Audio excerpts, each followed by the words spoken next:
Well, good evening, everybody. Good evening, good evening, good evening. This is Reverend Dr. Sherry L. Brown Jackson, Chaplain Sherry, Coach Sherry, your community pastor Sherry. This is Sherry from the 800 block of Moon Avenue. This is Reverend Dr. Sherry. Good evening, good evening, good evening. Listen, I just want to spend a little time with you to invite you to join me on 6 weeks. That's 6 weeks of a Bible study, if you will, a conversation, 6 weeks of conversation, reclaiming my name, naming myself for myself. Good evening, Marquita. So glad to see you. Listen, I'm excited, Marquita. I want you to make sure that you sign up for this offering. This is a free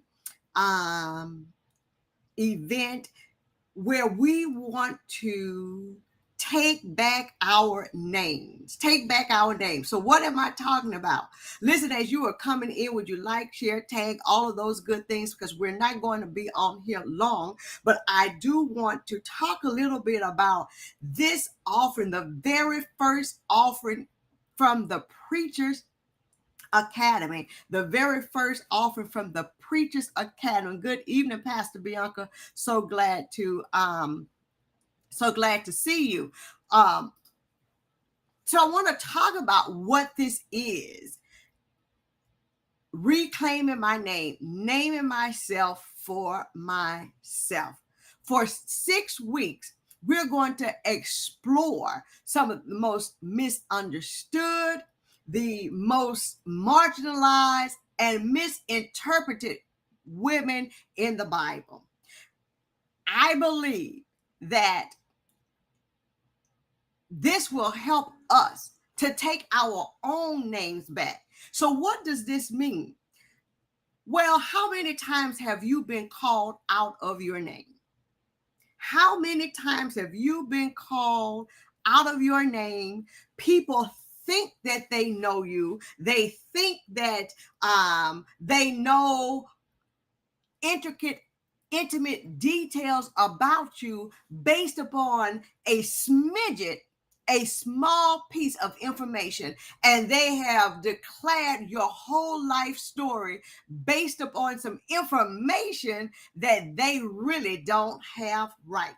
I don't know about you, but I have been called out of my name. I have been called names based upon what people think that they know about me, but they really don't, right? And I believe that there are some women in scripture who we have called out of their names. We have incorrectly given them names based upon what we think that we know about them, when in reality, that's not true. And so I believe that these 6 women, should be allowed to speak up for themselves, to name themselves for themselves, right? And so the way that we're going to do this is through conversation. We are going to gather for 6 weeks beginning June 10th. 7 p.m. Central Standard Time. Now listen, you have to register for this event. It is no cost to you. Now let me just say something right there. It does not mean that it does not have value. It just means that it is a free offering for you. I'm excited because this is the first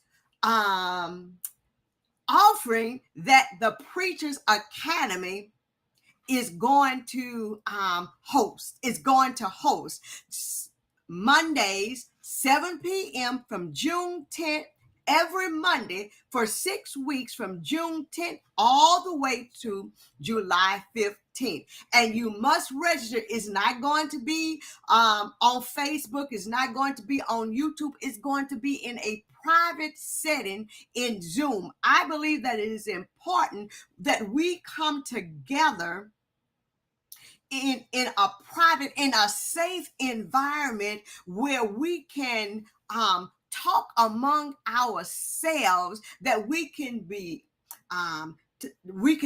honest about some things. Yes, Pastor Bianca, you are registered, and I am so excited and appreciative of that. I want to make sure that Marquita gets registered, and anybody else who is listening, that you will register. You will have to go to, I have the link, the registration link in the comment section, but it's also in the description for this session tonight. So make sure that you register. You can register for all 6 at one time and you'll get a reminder, or you can just register for the ones that interest you. But I guarantee you, everybody needs to come to the first one. I am convinced that much of the discriminatory practices that we have against women, I contend that the patriarchal practices, thank you, Pastor Bianca, the patriarchal practices and systems that are set up to keep women in the kitchen and the bedroom is because we have incorrectly interpreted Eve. We have incorrectly interpreted, we have called Eve out of her name. And I believe that Eve is saying, I am taking my name back. So we are going to begin with Eve. And I just believe that if we could get Eve straight, if we could allow Eve to speak up for herself, many of the ills, many of the practice that we have against women would be eliminated. So we are going to be, we're going to start with Eve, and we are going to then move to Delilah. How many times have we called Delilah and we have blamed Delilah for something that she really didn't do? What has happened is that we pass down stories, and this happens in life, right? We pass down stories from one generation to another without going to the source to see exactly what happened. We we call Delilah a seductress who took down Samson, but the biblical text does not say that at all. We want Delilah to speak up for herself. And I believe if we listen closely, she has something to tell us. And my God, Vashti, we have set up marriages, we have set up relationships based upon erroneous information about Vashti. We pit her against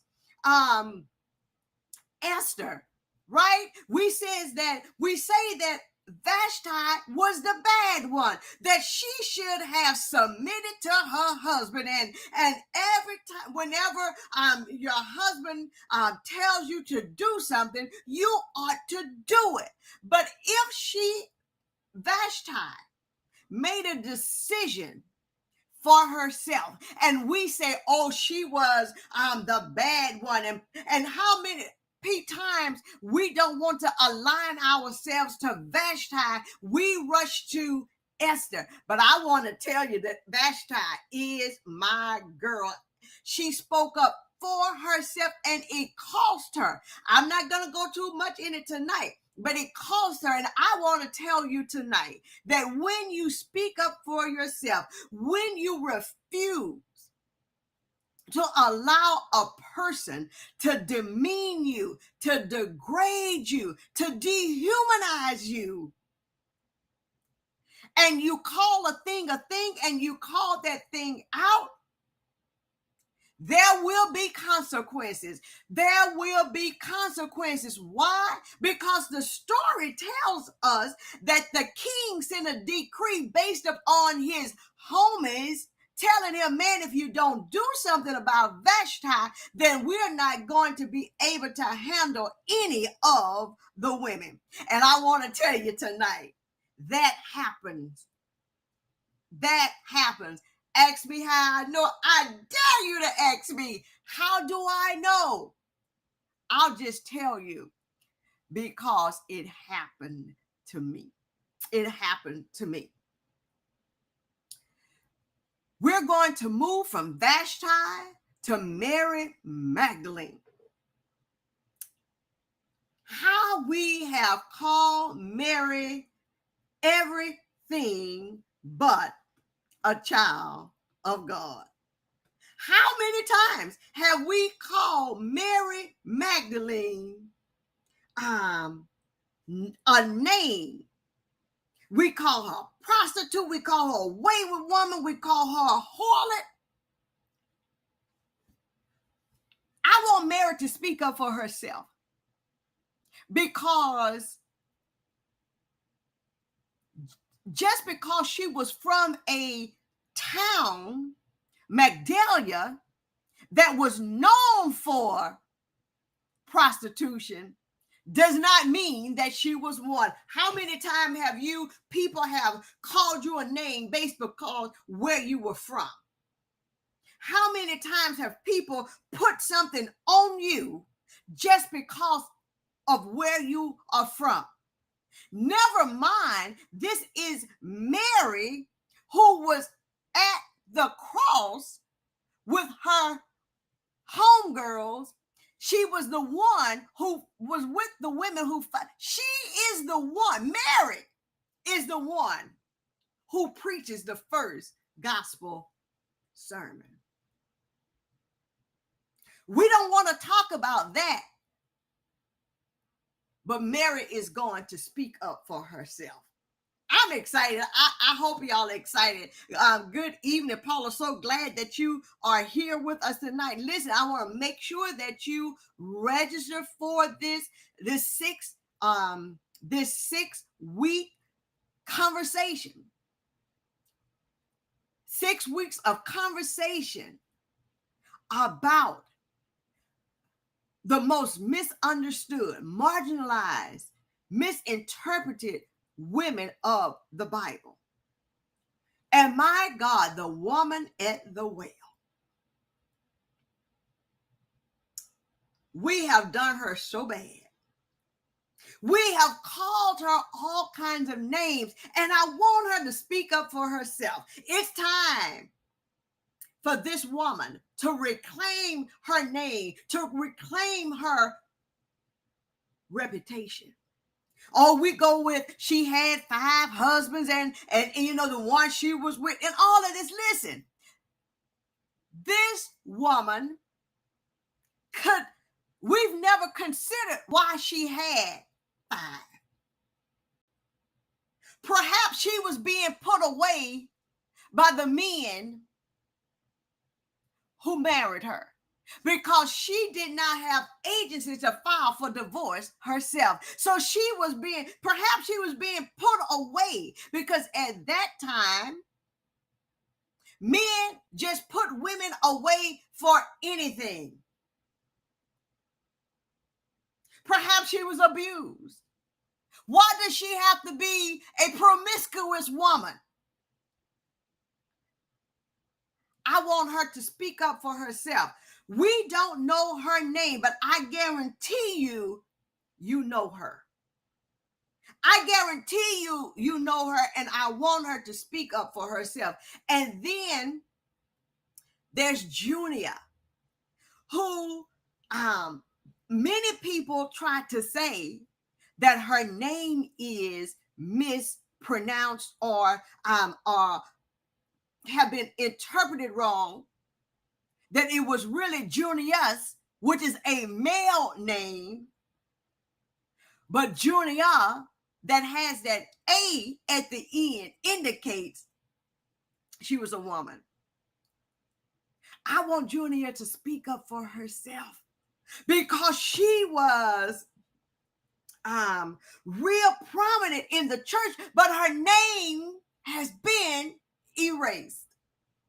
I want to suggest to us tonight that your name, especially in antiquity, especially in the Middle Eastern world,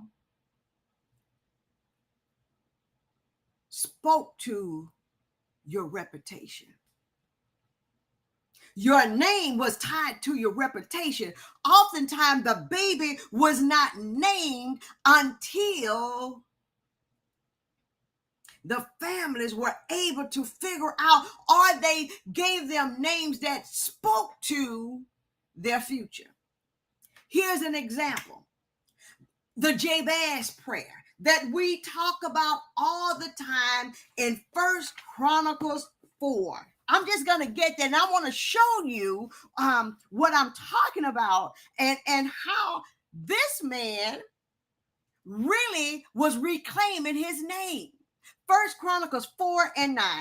I think that's it. Let me try to get to it because I didn't intend to do this tonight, but I want us to look at something. If you have not, yes, Gail, I am so glad. I saw that you had registered. Yes, I saw that you had registered. That's First Chronicles 4 and 9, I believe. 4, 9 and 10. Now, if you have not read the story for yourself, and it's really just about 2 or 3 verses, the Jabez prayer that a couple of years ago, early 2000, this book came out, and we were all reading this book, and we was praying the Jabez prayer. I want us to look at what Jabez was really asking for. Let's take a look at First Chronicles. If somebody put this in the comment section, First Chronicles 4, 9, and 10. First Chronicles 4, 9, and 10, and I'm reading from the NRSV. It says, Jabez was honored more than his brothers, and his mother named him Jabez, saying, because I bore him in pain. Jabez called on the God of Israel, saying, oh, that you would bless me and enlarge my border, and that your hand might be with me, and that you would keep me from hurt and harm. And God granted what he asked. We're talking about reclaiming our names. Jabez's name meant pain. Jabez's name meant pain. Just imagine every time his mother called his name, his friends, his siblings called his name, they were re-traumatizing him by calling him pain. Can you imagine your mom? Every time she saw you, she associated you with pain. Jabez says he prayed and asked God to bless him and enlarge his border. You see, his name kept him in a box surrounding pain. Jabez said, God, I want to go further than what my name says I am. I want to go further than what I know that's what they call me, but God, would you enlarge my borders? Will you take me further than my name?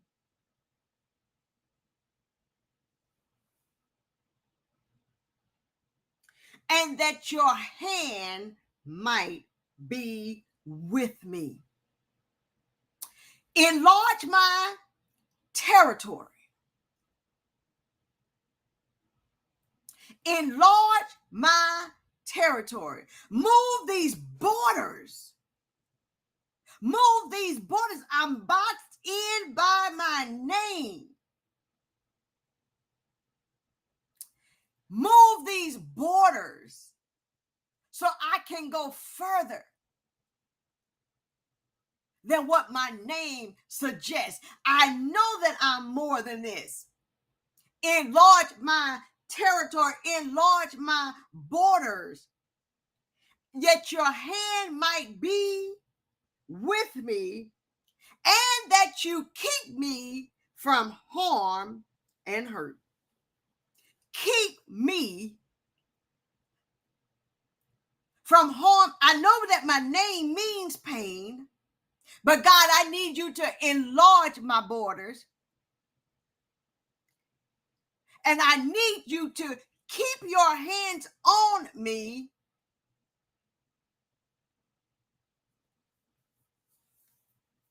and keep me from the hurt and the harm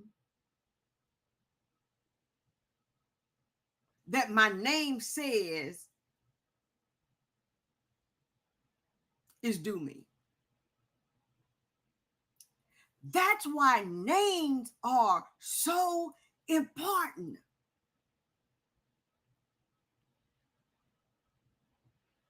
That's why names are so important. Jabez wants to go further. He wants God to move him beyond what people have said that he is. So when we look at Eve and Delilah and Vashti and Mary Magdalene, the woman at the well, and Junia, we are going to allow them to speak up for themselves. We're going to look at the biblical text. We're going to look at what has been passed down to us, whether it was in Sunday school, church service, vacation Bible school, BTU, mission meeting, wherever you got it from. We're going to look at what has been passed down to us. Who has that biblical interpretation benefited? Who is benefited when we call Eve just a helper, that she was put on this earth just to make sure that Adam did what he was supposed to do? Who benefits from that?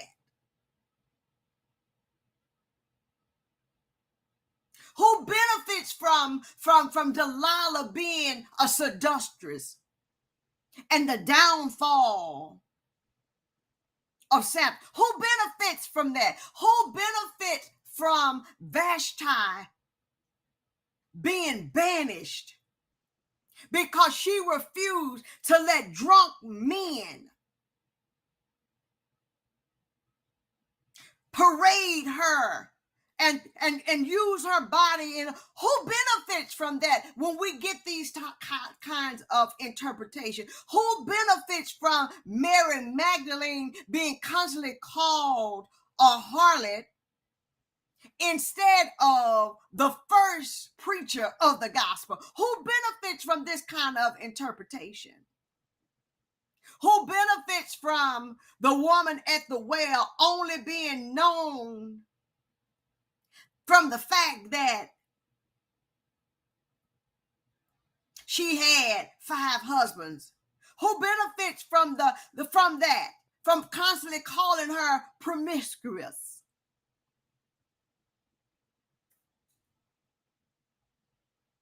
Who benefits from Junia not getting her full recognition?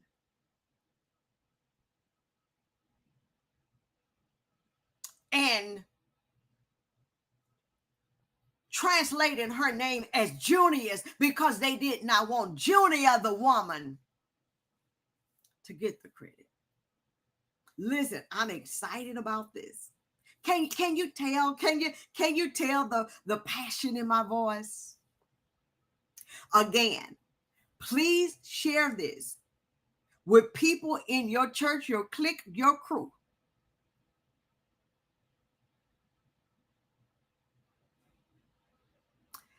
And just one last thing about names.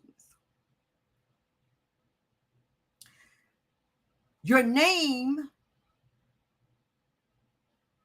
especially in the Middle Eastern world, from which the Bible emanates, comes from, is not a Western book. It's not a 21st century book.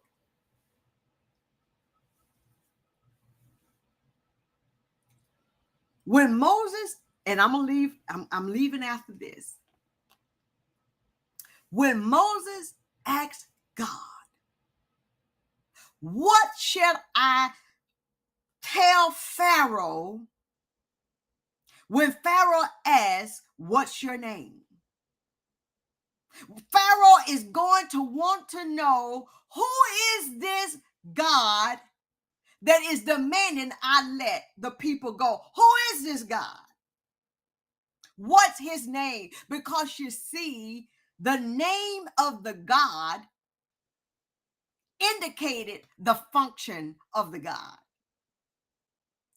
Whether it was the sun god, the agricultural god, the god of the seas, whatever the gods were, their name indicate their function.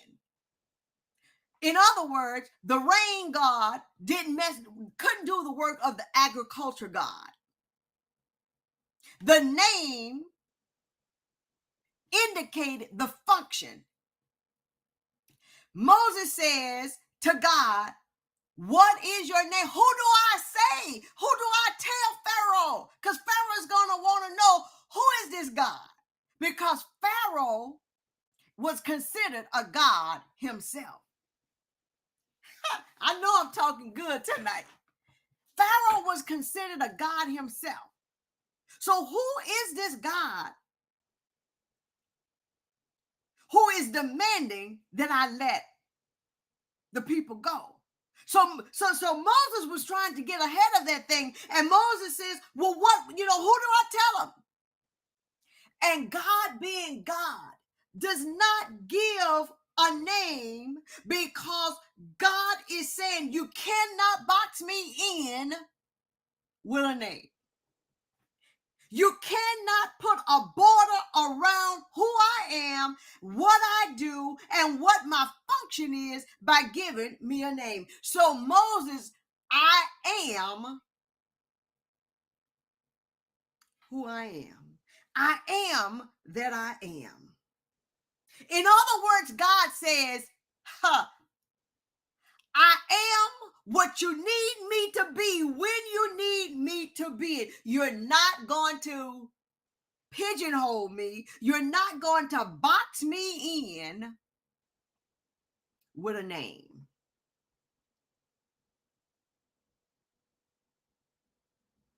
I am who I am. This is what Jabez is praying. I want to go further than my name, which means pain. And so beginning Monday, June 10th, so that's really Monday coming, Monday, June 10th at 7 p.m. Central Standard Time, we are going to allow these women to speak up for themselves, to name themselves for themselves. And what I want to say is, during these conversations, you may hear things that you've never considered. And some of it may be hard to even fathom Why? Because we have been fed an interpretation through the years, and many we did not research the text or exegete the text or study. We just took what was passed down. And in other words, we continue to call these women out of their names. If you have not registered, please do so. The link is in the comment section. Pastor Bianca has put it there. You can see it in the description of this broadcast. The first offering of the Preachers Academy. I'm so excited about it. We will also talk about the Preachers Academy and how we're going, how it's coming, and how you can get involved in it. But for right now, if you have not registered, please do so. Listen, I'm so excited about it. That's all I have for us tonight. And when you come, I want you to think about through this week, what is your name? Do you answer by what people call you? And how do you begin to reclaim your name, to reclaim your reputation? Ask God to enlarge your borders beyond what people call you. Listen, y'all be blessed, and may all be well with your day.